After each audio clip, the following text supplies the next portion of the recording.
Nanghuli pala kami dito ng alimango na gamit ang sapyaw. Sobrang tuwa nga namin dahil first time namin tong ginawa. Pero bago namin ipakita sa inyo kung ano yung mga huli namin, ay alamin muna natin kung saan galing ang sapyaw na gamit namin. Nagkaroon lang naman kami ng sapyaw dahil yung isang manok ni Francis ay pinalit po dito sa sapyaw. Malaking bagay din talaga yung mga manok niya dahil napapakinabangan namin. Si Francis yung mahilig sa manok pero pang stress reliever lang. Kaya eto ngayon, meron na kaming sapyaw dahil meron na kaming bobonet at panggal. Ito naman po yung gustong ipakita namin sa inyo kung paano manguha ng alimango. Ito talaga ay panghuli talaga ng alimango. Kaya nung nagkaroon na kami ng sapyaw ay hindi na kami nagdadalawang isip na gamitin ito. Tumungo na kami sa fish pan para masimulan na namin ang panghuli ng alimango na gamit ang sapyaw. Alam nyo ba na dito sa amin sa Magallanes, Agusan del Norte, meron pong malalaking sapyaw dito sa amin.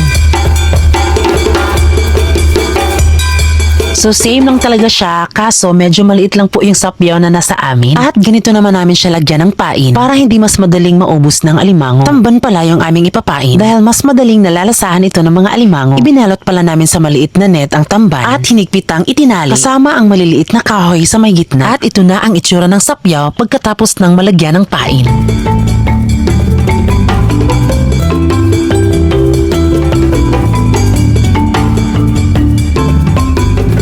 Kaya halina't samahan nyo kaming ilagay na natin itong ating sapyaw dito sa ilog. Kahit medyo tirik yung araw ay laban pa din. Dito pala yung daanan namin kapag nagbangka papunta doon sa baryo. Eto na nga't sinimula na ni Francis ang paglagay ng sapyaw. Bali ilagay mo lang siya tapos pag ilang minuto pwede mo na siyang kunin. Kinukuha kasi siya agad dahil hindi naman nakasarado itong sapyaw. Hindi kagaya ng bubunet at panggal na papaabutin mo muna kapag nag-low tide na. Pero napakahaba ng proseso kapag bubunet at panggal ang ginamit. Alam nyo ba na sa buong buhay namin ay first time namin tong gawin? Dahil noon kasi nasanay kasi kami na bubunet at panggala yung aming panghuli ng alimango. At alam ko ikaw din naninibago din talaga sa panghuli ng alimango namin. Andito na pala kami sa mismong labasan dito sa ilog. At hanggang dito lang kami tapos iikot lang din naman kami. At syempre dahil first time namin itong ipakita sa inyo, ito po ay tinatry lang talaga namin kung meron ba talaga kaming makukuha. At dahil medyo marami pa kami natitirang sapyaw, ay pabalik na kami dito sa aming fish pan. Doon naman kami maglalagay sa ibang area. So nasa ibang area na kami dito sa ilog pero mas minabuti ko na lang maglakad para syempre makita din nyo na paano ba ilagay talaga ni Francis yung mga sapyaw. Base pala sa sinabi ni Francis ay mas mabuting ilagay mo yung mga sapyaw kapag medyo low tide pa, ganon, or yung tubig sa ilog na papasok pa lang. Sa mga oras na to ay nagdasal talaga ako na sana hindi masayang talaga yung effort namin. Sana meron kaming mahuling mga alimango. Pero kung wala naman kaming huli, di okay kasi ganoon naman talaga ang buhay. Kailangan mo na talagang mag-effort para makuha mo yung mga gusto mo sa buhay. Di ba ganoon yun? Ay at nakikita nyo naman na medyo malapit nang matapos kaya abangan nyo talaga para makita nyo kung meron nga ba talaga kaming huli. Ayan. At nakikita nyo naman na dalawa na rin po yung sapyaw na natira. At kapag nalagay na yan lahat, syempre babalik tayo doon kung saan natin sinimula nilagay po yung sapyaw. O diba kailangan kunin agad-agad? Kasi nga diba open yung sapyaw. So may tendency na kapag nakain na po yung pain, edi lalabas din yan agad. So sa mga oras na to, dahil medyo init na talaga, kaya bumalik na kami agad doon kung saan kami nagsimula maglagay ng sapyaw. Kaya abangan nyo po yung part 2 nito.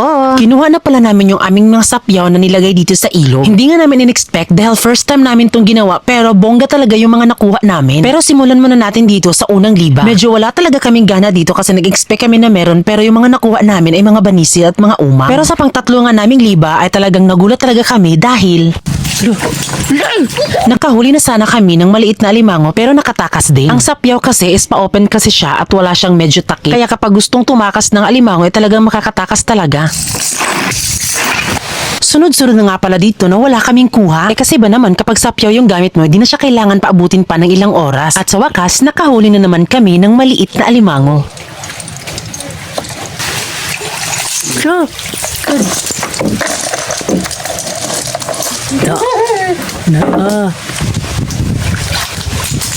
Mabilis dapat ang pagkuha ng sapyaw upang hindi makawala agad yung alimango na nahuli. Nahirapan pa nga kaming ilagay ito sa lalagyan dahil parang gusto niyang tumakas. Nilagyan pala namin ng damo yung balde upang hindi mag-away-away sila sa loob. Iniiwasan kasi namin na baka matanggal o mabali yung kanilang sipit. Oh my God, another na naman.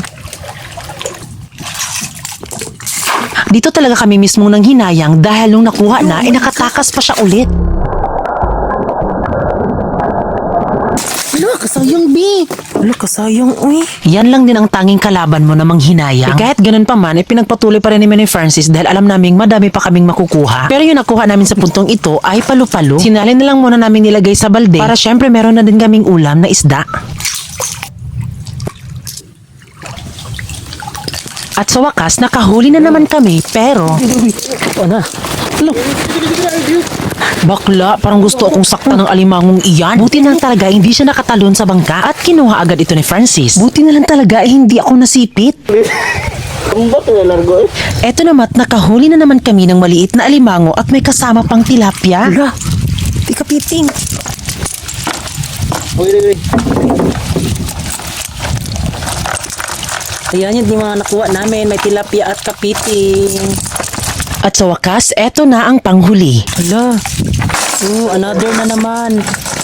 Thank you, Lord. Ay napakaswerte naman talaga namin ngayong hapon. Isipin nyo, first time namin tong gawin pero meron agad. Kaya eto na nga at umuwi na kami doon sa aming fish pond upang ilagay po yung mga nakuhang alimango at tilapia. Oo, tama ang narinig nyo. Instead na kainin yung alimango at tilapia, ilalagay na lang namin sa aming fish pond. At sinunod ko na po ilagay po yung mga alimango. Ayan, so ngayon po, ang nakuha siguro namin is nasa mga 10 ata or mga 11, 12, parang ganun. Medyo madami din. Karamihan pala sa nakuha namin is mga similyang mga alimango. Isinama ko na palang ihagis ang dahon para mas madali na itong ilagay sa fish pond.